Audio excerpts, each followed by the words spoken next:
Hey everyone, this is Kevin from thechesswebsite.com, and today we're going to be continuing our series in mating patterns, and this is our second part in the series.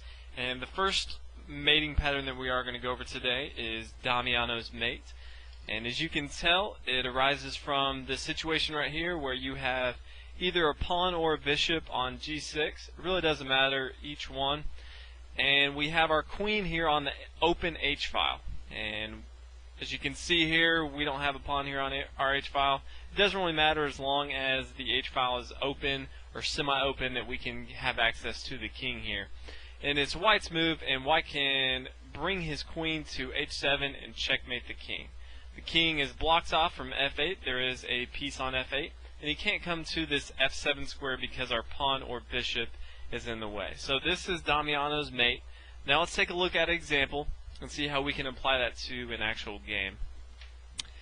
And here's our example, and it's white's move, and as you can see, I've replaced the pawn with a bishop here just to show you it really doesn't matter which one we use, and I did want to go over just the concept. So take a minute if you want to do it on your own and think about white's best move in this case. And remember, think about Damiano's Mate that we're trying to look for, and remember, no matter what you can do, sacrifice whatever pieces you have to make sure you can get that particular situation in a game, because it's checkmate, and that's what we're going for. So take a minute.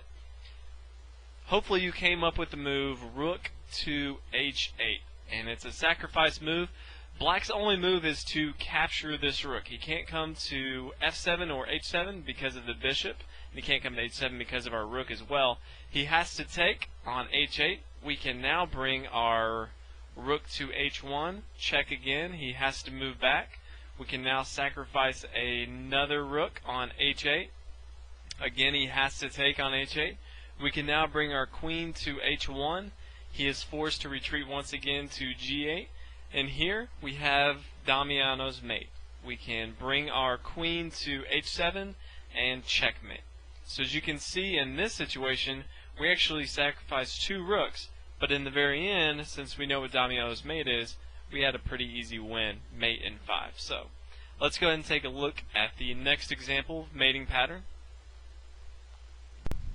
The next mating pattern is Morphes Mate, named after one of the greatest chess minds of all time. And it looks like this. As you can see, we have a bishop on f6 attacking the king, and the g file is open for our rook. So the king is checkmated, he can't go anywhere. So we are using our bishop and our rook in this situation. Obviously a queen would work here, but for simplistic reasons, bishop and rook is all you need in this case. So let's go ahead and take a look at an example how we can use this in a normal game. In this example, if you look at it, most people would actually think that black has a better position. His king looks very well protected, and if you can see, he's up in material.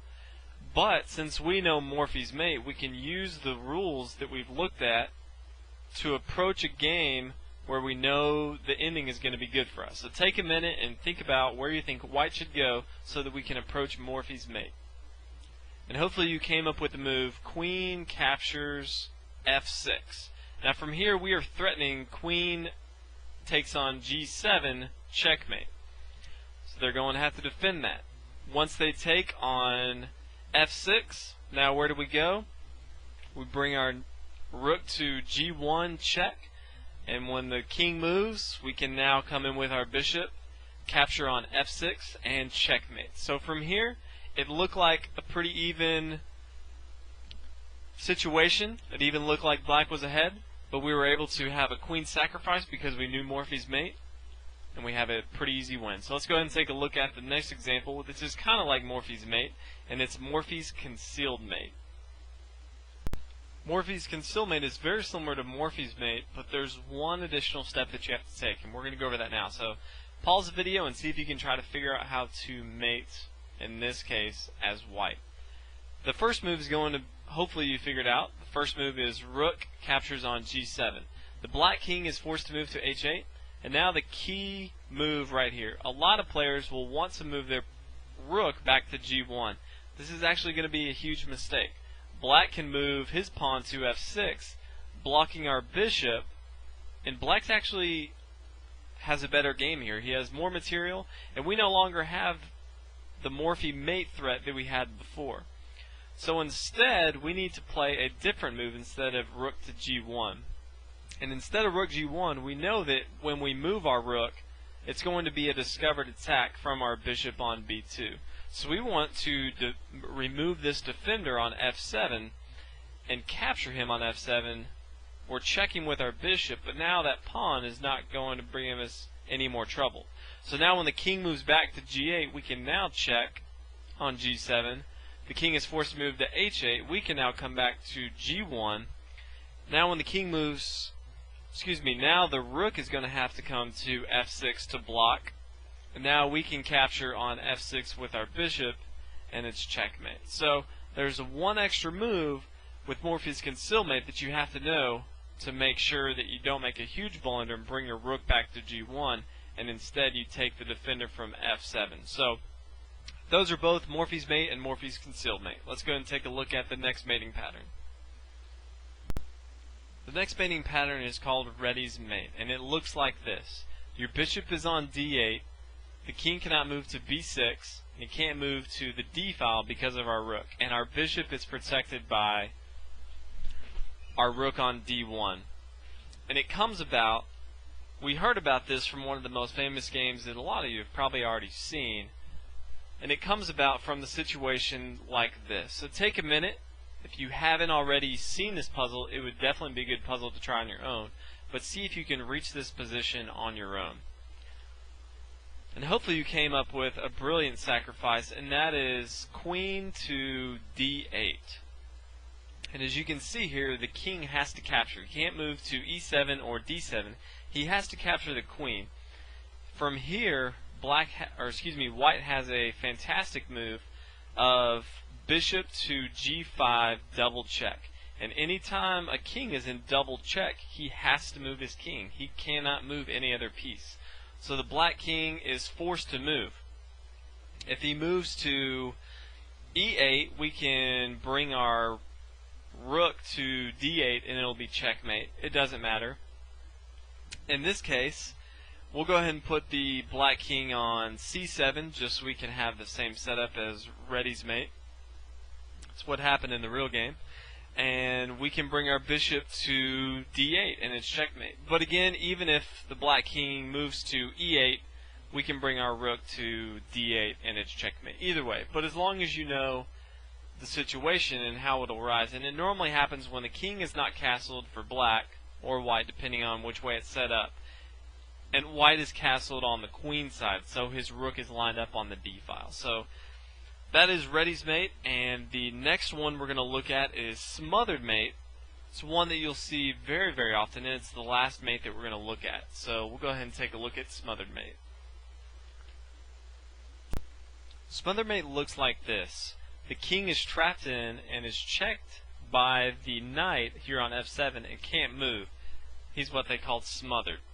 And this is going to be the most common besides the back rank mate that you're going to find.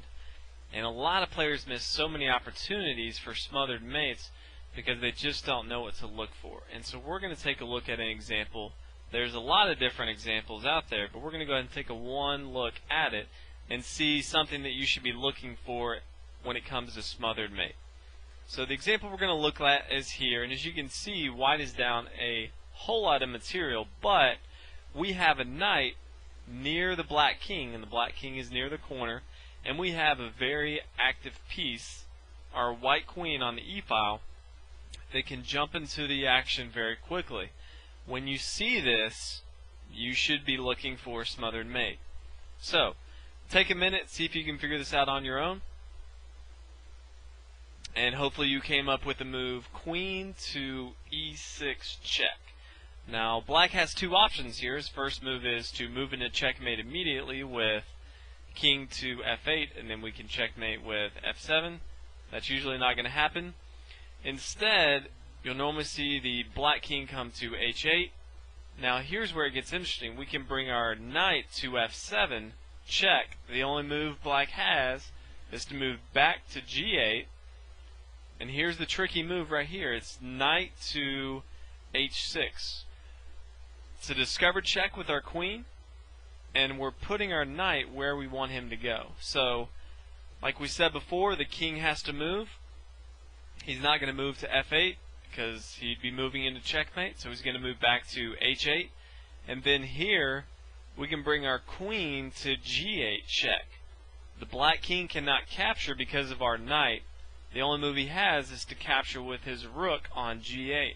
And from here, the final blow, knight to f7, checkmate. So, you will see Smothered Mate in various traps in the beginning. You will see Smothered Mates at the end of games, but always be looking for, especially when a knight is around a king. You don't necessarily need a queen involved, but many times you can have a nice little queen sacrifice with a knight.